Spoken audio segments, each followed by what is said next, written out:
faced a huge number of challenges in making Uncharted 2 Among Thieves.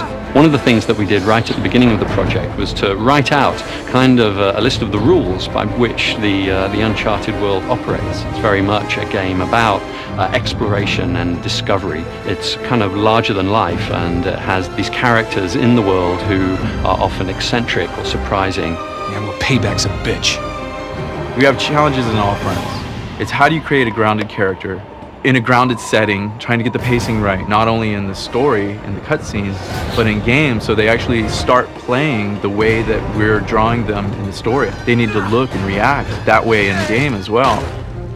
When we set out to do the sequel, we just wanted to even do better at capturing that active cinematic experience, which is really, for us, capturing the charm and action and adventure and spirit of classic, action adventure that we all love, and making it interactive, so that anything we could do to make that experience in the player's hands, we wanted to improve from the first game to the second. And I think that's why we get the effect of people not wanting to put the controller down. They want to see what's going to happen next, and they're emotionally invested in what the characters are doing.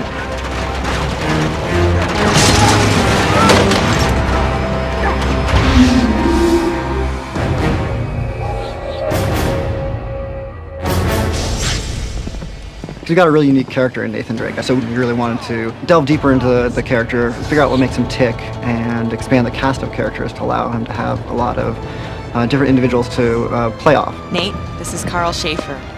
How are you feeling? I think within the video game landscape, he stands out. I mean, he's got a real relatable character. He's an everyman. He's fallible. Nate. No, Elena, I'm done.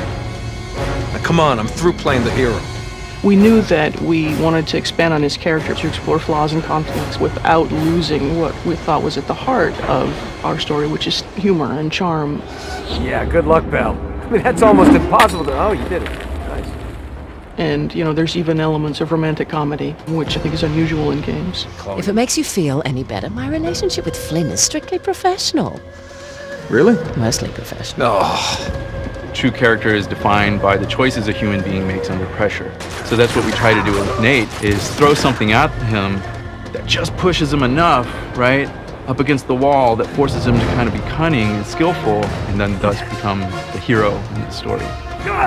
And that becomes sort of the core of the story, is seeing, when people are put in a crisis, their real character comes out. And then how the people he surrounds himself with, his friends and his colleagues, react to the same crises, and what that says about his character. We've got Sullivan and Elena and a new character, Flynn, who's a longtime partner and associate of his, and Chloe Fraser, who's his sort of new romantic interest. I'm sorry, do you have a plan to go along with that grenade?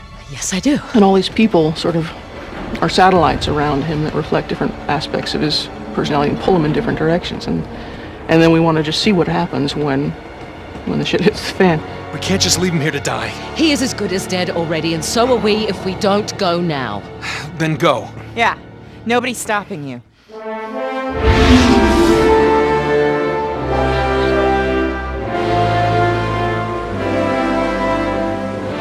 Uncharted has always been grounded into reality, and we try to thread the fiction and reality. We try to push it as much as possible to the fantasy, but it's still believable.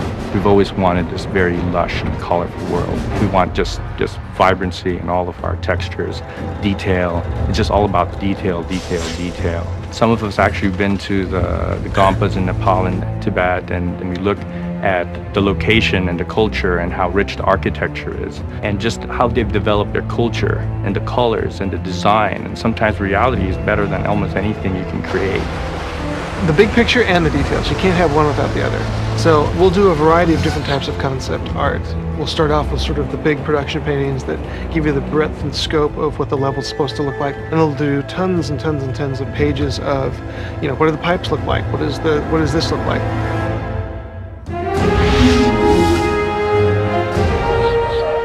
When we set out to figure out the stories, we know that we always want to base it on a real-life historical mystery.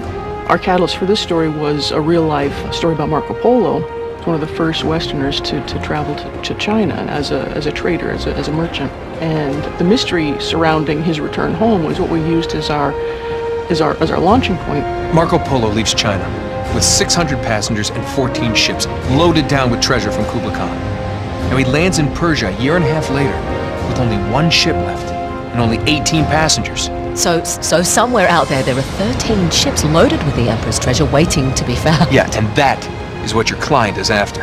And because we base a lot of our historical backstory on facts, you feel a lot more grounded. The Chintamani Stone gave us a nice artifact, something meaty with a real historical context for Drake to pursue.